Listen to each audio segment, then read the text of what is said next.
Hey there, fellow knowledge seekers. Buckle up because we're diving into the wild world of corporate personhood, a concept that might sound like a sci-fi flick, but trust me, it's as real as your morning coffee cravings.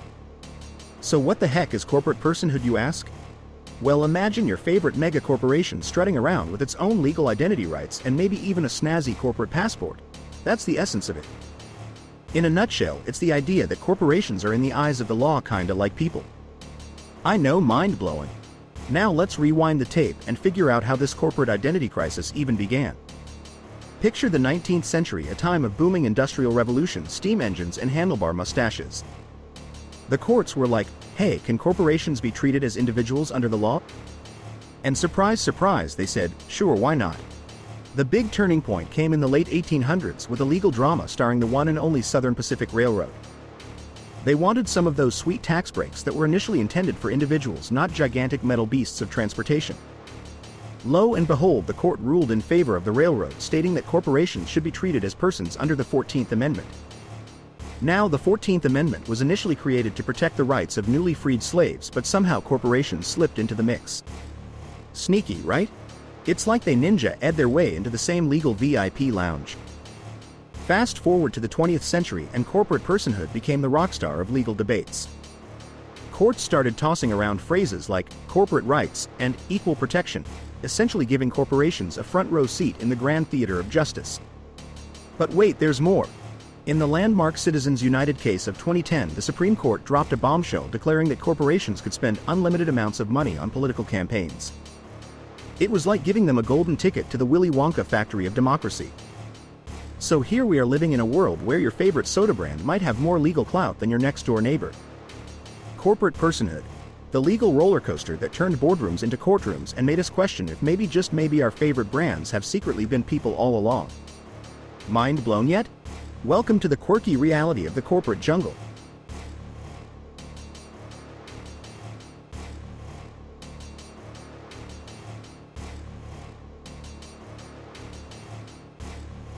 Hold on to your hats because we're about to unravel the real-life thriller that is corporate personhood 2.0, the democracy dilemma.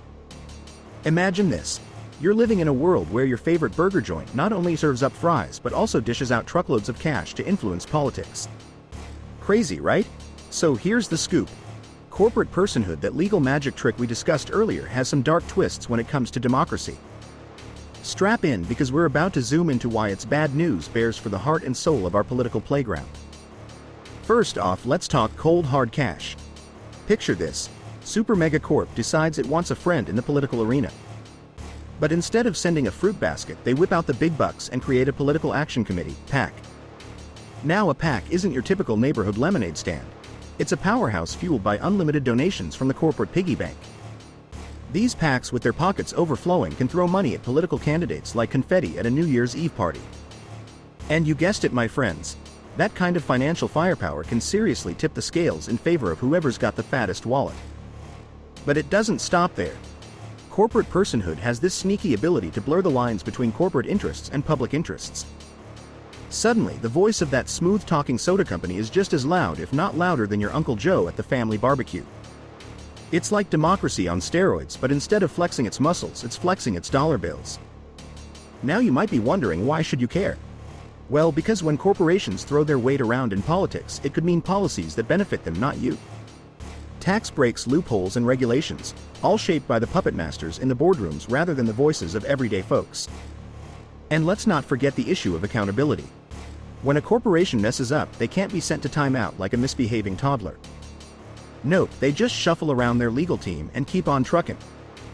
It's like playing Monopoly with a friend who always gets a get-out-of-jail-free card. So there you have it. Corporate Personhood, the sequel starring political puppetry and cash-stuffed PACs. It's the blockbuster we never asked for, turning our democracy into a high-stakes poker game where the house always seems to win. Buckle up because the ride ain't over and the twists just keep coming in this real-life drama of power politics and the almighty dollar.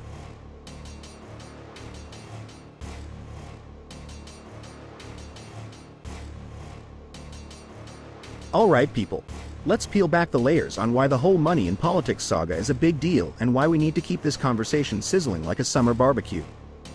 Picture this. You're at a poker table and everyone's got a different stack of chips. That's kind of how our political game works, except the chips are cold hard cash and not everyone is playing on an even field. Money talks, and in politics it can practically sing a whole opera. When corporate personhood swoops in with its entourage of political action committees, it's like the high rollers table at the casino. Big bets, high stakes, and your everyday Joe trying not to get swept away in the whirlwind of dollar bills. Now, why should you care? Well, let me break it down. Money has the power to shape policies, influence decisions, and basically be the puppet master behind the political curtain. When a corporation pours money into a campaign, it's not just a friendly gesture, it's an investment, and they're expecting a return on that investment. Think about it. If you're throwing stacks of cash at a candidate, you're probably going to want them to look out for your interests once they're in office. It's like paying for a backstage pass. You want more than just a nod and a wave, you want VIP treatment. And here's the kicker. When a handful of big players are throwing around wads of cash, the voices of regular folks can get drowned out like a whisper in a hurricane. It's like trying to make yourself heard at a rock concert when the amps are cranked up to 11. Now, I know money talk can sometimes be uncomfortable. It's like the elephant in the room that everyone pretends not to see. But folks, we need to tackle this beast head on. If you want a deeper dive into the intricacies of money and its wild ride in our society, check out my video, Americans Don't Like to Talk About Money.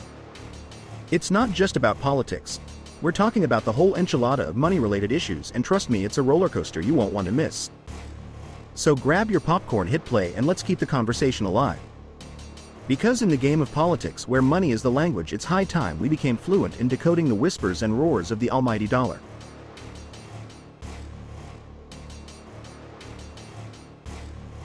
Thank you for watching. My channel, The Renaissance Spirit, is dedicated to the pursuits of a just, equitable, and humanitarian world. Video topics encompass areas including the history, politics, religion, personal development, society, culture, social and environmental justice, and other topics of liberal arts and sciences, including ancient Rome and the Roman Empire, which is a great comparison and contrast of the modern world. Topics perfect for the true modern polymath. The Renaissance ushered in a golden age and the pursuit of knowledge both lost to time and yet to be discovered. It gave birth to the Enlightenment and the Age of Reason. Embracing truth, knowledge, and an understanding and compassion for humanity opens up the world to each of us individually and improves all of humanity, affording us the opportunity to be better stewards of the earth and to each other. The Renaissance spirit, more than just a philosophy or style, but a style for living, learning, growing, and thinking. Please subscribe, turn on notifications, and share. If you're looking to explore and experience what life has to offer, I'm sure you'll enjoy the other videos on my channel. Please peruse my video library and let me know in the comments what you get out of them and what other videos you'd like to see. But first, please take the quiz next to see if you're a Renaissance spirit. Live the Renaissance spirit.